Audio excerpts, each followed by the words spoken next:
Disown your shadow and leave yourself open to psychic attack. That's today's video.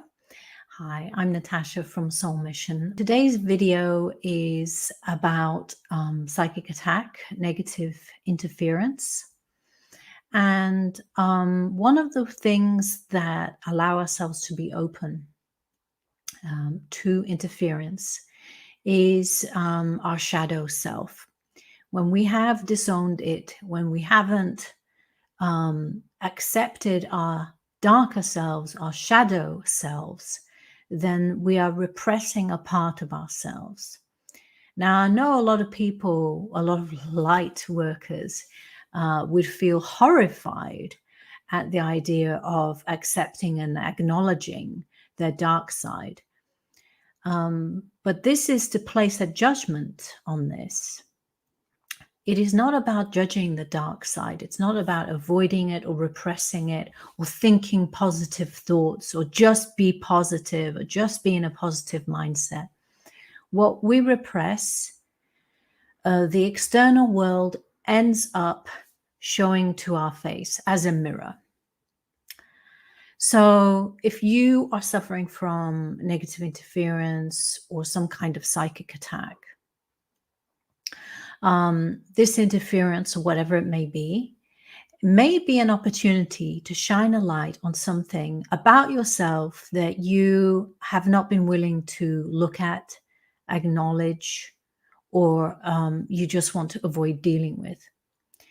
Now, this could be in the form of repressing negative emotions. So you might repress anger, hate, guilt, envy, shame, all emotions which a lot of the time can be generated during trauma. But if we don't acknowledge those emotions and allow them to speak to us about where we need to change direction, either in life or in relationship to ourselves, maybe instead of being more hateful to ourselves, we need to be more loving. Now, hate can come in a variety of forms, yes? Maybe we're super critical of ourselves. Maybe we are impatient with ourselves. Maybe we can't tolerate ourselves going at a particular pace. Maybe it needs to be fast, fast, fast. And so we judge ourselves if we're not going at the right pace. So there are major ways that we can help hate ourselves or dislike ourselves, and there are minor ways.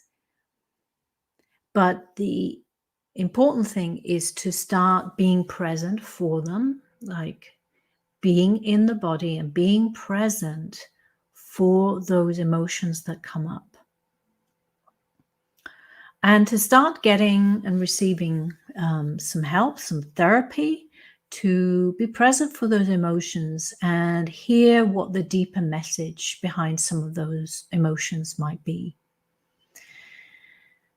Perhaps let's take envy. Perhaps the emotion of envying someone, might mean that there is something in life that you wish that you could experience. So when you see other people experiencing that or having that, you envy them. So instead of judging that, take that as a signal, I would like to experience that in my life, or I would like to have that in my life.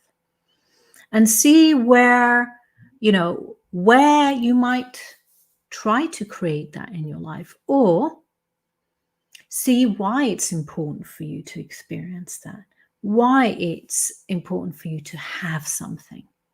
Is it for the right reasons? Let's say somebody owns an amazing car and you really envy them. And you might think, God, I wish I had that car. But when you sit with yourself and you ask yourself, but actually I don't really want the car. But what I want is a greater opportunity to either buy things or have certain experiences in life. I want greater opportunity and flexibility. to have those things or experience certain things in life.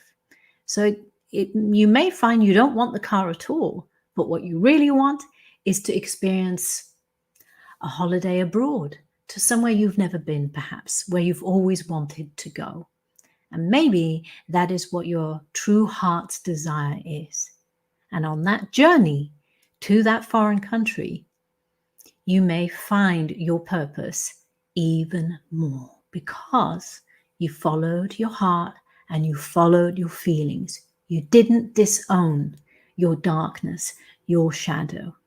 You embraced it, but you transformed it into something useful and wonderful for you to truly experience life in a greater way. So I hope you enjoyed this video.